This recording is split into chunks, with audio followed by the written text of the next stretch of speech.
So, haven't done a video in a while. So, have a few updates. First of all, new cutting tractor.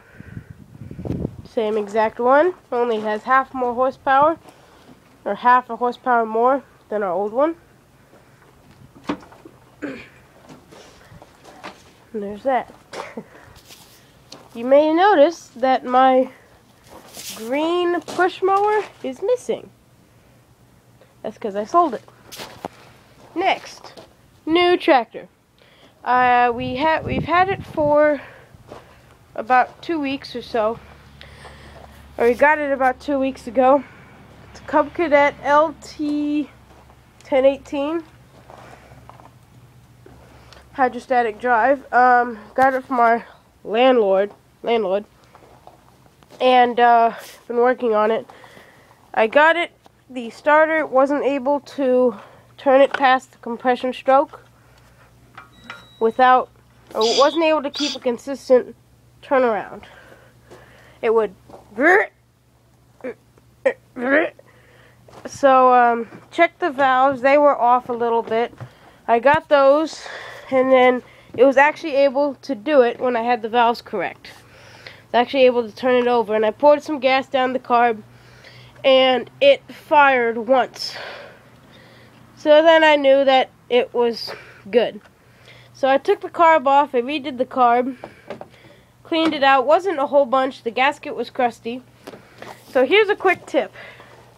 If you need a carb like this rebuilt, that has a fuel, it doesn't even matter. If you have a carb, where did I put it? It was up here somewhere. There it is. A carb like this that comes off of a mower like that, that orange one, was that, with a Briggs 6.5 engine. The gasket here is just a little bit smaller. You can stretch it and get it on. So that's what I did. But I put the battery up, it's doing it again. It can't get past that compression. After a little while, it eventually works it out, and then I actually get to start. I have everything in that position. It starts. It's turning very slow, and I push in the choke like an idiot, and it shuts off, and it never starts again. So that's what I have. Oh, it is 18.5 extended life series. AVS, anti-vibration system.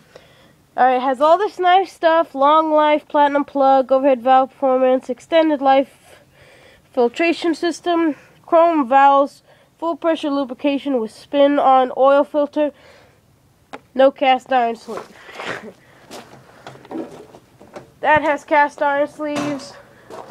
These have cast iron. I don't know about these. So, whatever. 42-inch.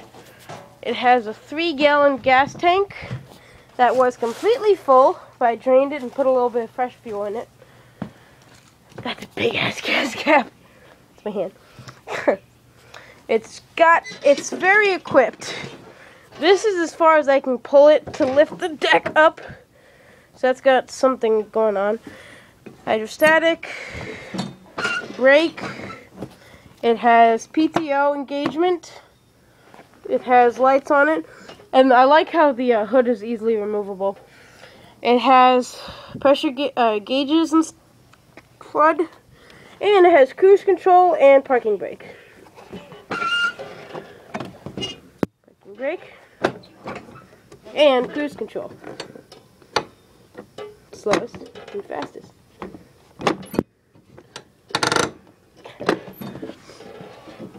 That's about that. It's the engine, if I'm reading this correctly, it's a 2004. So, I don't know. I talked to the guy we usually go to for parts, and he says that it is possible that the compression release does get stuck in the running position. So there's too much compression, and that's self-explanatory. If you're wondering what that hissing is, it's the PCV valve here. When I took off this cover, this PCV valve wasn't connected. It was sitting off to the side. So that was preventing the carb from sucking fresh air from the filter. Instead, it was sucking in all that mucky stuff. But whatever. It doesn't have the best of oil, but it has enough. Haven't messed with that. The starter seems to be good, because I've been turning it a lot. So, I don't know. I got frustrated with the stupid thing, so I've just stopped. I was working on it yesterday, and I got frustrated with it.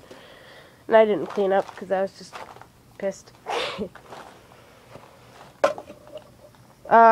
I took this apart, and I cut out a brand new gasket for the gas tank. Here. Whoops. Get that.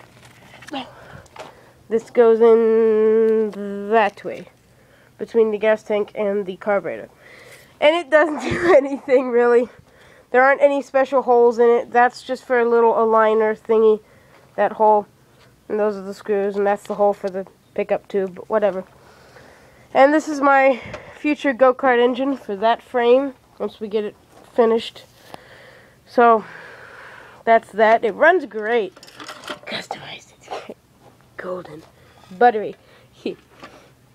It has the kind of cheap carb. It doesn't have the carb that's pumped fuel. It's kind of a suction carb. So either you have bad idle and good throttle, or very bad throttle and good idle. The exhaust is standard. I used to have a dual exhaust, but it would really stick out. This engine fits perfectly on the back of this engine mount right here. It just fits so perfectly there. So it would have stuck out about that far. So. The Murray doesn't have anything new. No, I haven't. The steering gear on here, the small gear, I found out a tooth was broken off of it. I don't have any performance issues yet. They're only about $10. So I'm just going to wear this one till it dies. So the Murray is starting to wear out. I'm going to need to get new spindles eventually. Tie rods are coming soon. You can see I have a fair amount of play. But the other thing is, the steering wheel is straight, and both my wheels stick out. So, I don't know if that's I know that's kind of like pulling your machine apart.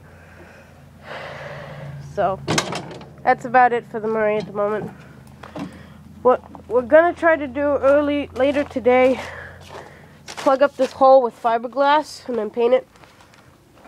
That's about it for now. I hadn't done a video in a while, so I wanted to get one done. Okay, thanks for